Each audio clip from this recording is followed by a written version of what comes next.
ही घटना साधारण 2 ते 3 वर्षापूर्वी माझ्यासोबत घडली होती. तेव्हा मी एका नामांकित शहरात एका चांगल्या कंपनीला जॉबला होतो. माझे वय 28 आहे आणि माझे तेव्हा नवीनच लग्न झाले होते. तेव्हाच हा भयावह प्रकार माझ्यासोबत घडला होता. तेव्हा थंडीचे दिवस होते. चांगलीच थंडीही पडायची. सर्वत्र धुके पसरायचे. मी एका भाड्याच्या खोलीमध्ये तेव्हा राहत असायचो. ती इमारतमध्ये राहून मला आता जवळजवळ 2 वर्ष झाले होते. त्यामुळे मला तेथील सर्व माहिती होती.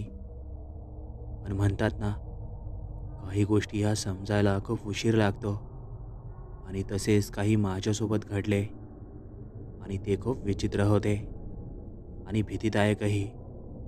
आता मी सतत माझ्या कामावर जायचो आणि तसे मला तिन्ही शिफ्टमध्ये काम होते. म्हणून मी कधी सकाळी जायचो तर कधी दुपारी तर कधी रात्री.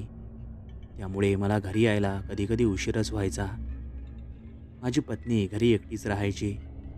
ती तशी शिकलेली आणि चांगलीच खडतड स्वभावाची होती. तिचा स्वभाव जरा रागटच होता. ती पटकन कधी कोणाशी बोलत नसायची.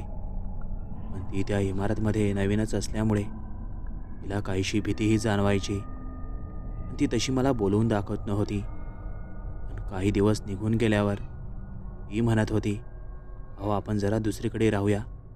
इथे मला एकटीला खरंच खूप बोर होते आणि भीतीही वाटते." त्यावर मात्र मी तिला म्हणायचो, "अगं, तू नवीन आहे आणि तुला अशी एकटी राहायची सवय नाही. म्हणून तुला कदाचित असे बोर वाटत असेल. लागेल तुला सवय इथली पण." त्यावर मात्र ती माझी ऐकायची. आता हळूहळू आमचे दोघांचे दिवस तिथे निघून जात होते. पण काही दिवसानंतर तिथे एक भयावह प्रकार माझ्या पत्नीसोबत घडला आणि तो प्रकार खरंच विचारापलीकडचा प्रकार होता. या सप्ताहामध्ये माझी नाईट शिफ्ट होती. म्हणून मला दिवसभर घरी आणि रात्री कामाला जावे लागे. मी रात्री 11 वाजता माझ्या कामावर जात असायचो आणि सकाळी 6 वाजता घरी परतायचो. रात्रपाळीचे 2 दिवस तर चांगले निघून गेले. त्याच्या दुसऱ्या दिवशी माझी पत्नी मी सकाळी घरी आल्यावर मला सांगत होती की त्या समोरील खिडकीतून ती एक बाई मला रात्री मी कामावर गेल्यावर हातावारे करत तिच्याकडे बोलवते. एवढ्या सकाळी सकाळी तिचे बोलणे ऐकून मला तिच्यावर खूप हसू आला आणि मी तिला हसूनच तिचे बोलणे टाळले आणि तिला म्हणालो, "अगं, असाच आवाज दिला असेल तुला. जाऊ दे. काही स्त्रिया मजाकी असतात. त्यात काय एवढे घाबरून जायचे." एवढे माझे बोलणे ऐकल्यानंतर तिलाही हवेसेच वाटले आणि तिनेही कदाचित तो प्रकार नजरअंदाजच केला. आमच्या रूमच्या किचनमध्ये एक खिडकी होती. ती खिडकी उघडल्यावर समोरच एक इमारत होती. इमारतमध्येही बरेच परिवार राहत होते. पण मी सतत कामात असल्यामुळे माझी तिकडे जास्त काही नजर जात नव्हती. कधीमधी लक्ष गेले तर मला ती भली मोठी इमारत दिसायची. पण माझ्या पत्नीसोबत घडलेला प्रकार काहीतरी वेगळाच होता. याची जाणीव आम्हाला दोघांना नव्हती. त्या दिवशीही आमचा सततप्रमाणे दिवस निघून गेला आणि मी रात्री 11 वाजता परत माझ्या कामावर गेलो आणि मग घरी आल्यावर तिची सततची बळबळ मला पुन्हा ऐकायला मिळाली आणि आता तर हद्दच झाली होती. मलाही आता ह्या गोष्टी विचार करायला भाग पाडत होत्या. पण मी तरीसुद्धा त्या दिवशीही तिची समजूत काढली आणि तिला त्या स्त्रीबद्दल शांत केले. पण त्या दिवशी रात्रभर त्या स्त्रीबद्दल माझ्याही मनात विचार आला की सतत अशी कोणती स्त्री हाक देणार, असे कसे होऊ शकते. हे मात्र माझ्या विचारापलीकडचे होते. मी मात्र त्या दिवशी ठरवले की आपण कामावरून सुट्टी घेऊन त्या इमारतमध्ये जाऊ आणि नेमके तिथे त्या समोरील रूममध्ये कोण राहते याची माहिती घेऊया.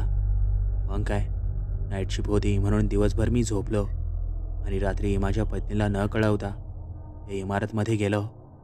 तिथे माझे ओळखीचे कोणीच नव्हते. म्हणून मी असाच तिथे प्रवेश केला आणि त्या माझ्या खिडकीच्या रूमच्या खोलीकडे गेलो तर मला त्या इमारतमधील त्या खोलीला कुलूप लावलेले दिसले. तिथे उभ्या असलेल्या आजूबाजूच्या बऱ्याच स्त्रिया माझ्याकडे बघत होत्या. पण मी त्यांना त्या रूमबद्दल काहीच विचारले नाही आणि तिथून परतलो आणि माझ्या रूमवर आलो. मला वाटले कदाचित तिथे राहणारा जो कोण असेल तो गेला असेल कुठे बाहेर. अशा विचारात मी घरी येऊन जेवण केले आणि पुन्हा एकदा तिकडे जाऊ असा विचार मी मनातच केला. आता रात्रीचे 8 वाजले होते. त्या रात्री मी कामावर जाणार नव्हतो. मी त्या रात्री 11 ते 12च्या दरम्यान खरंच त्या किचन खिडकीतून कोणी हातावारे करते का हे बघणार होतो. बघता बघता वेळ निघून गेला. आम्ही रात्री 10 वाजता आमचे जेवण आटपले आणि काही वेळ अशाच गप्पा मारून आम्ही त्या रात्री झोपी गेलो. मी ठरवल्याप्रमाणे रात्री 12 वाजता सहजच उठलो. माझी पत्नी गाढ झोपी गेली होती. मी काही किचन घरात जाऊन पाणी वगैरे पिले आणि हळूच ती खिडकी उघडली तर मला अगोदर तिकडे कोणीच दिसले नाही. पण काही वेळात मला तिथे खरंच कुजबूज जाणवली. म्हणून मी तिकडे पाहतच तिथेच थांबलो आणि काही वेळात खरंच त्या अंधुकशा अंधारात मला दिसले.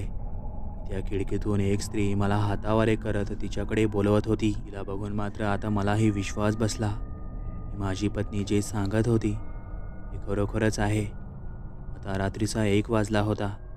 आजूबाजूचे शांत वातावरण होते. मी बघत होतो तर ते स्त्री अजूनही हातावारे करत मला तिच्याकडे बोलवण्याचा प्रयत्न करत होती. तो प्रकार बघून मात्र माझ्या कपाळावर घामच फुटला होता. म्हणून मी परत एकदा ती खिडकी लावून घेतली आणि त्या रात्री झोपी गेलो. त्या रात्री माझे मन पूर्ण व्याकुळ झाले होते.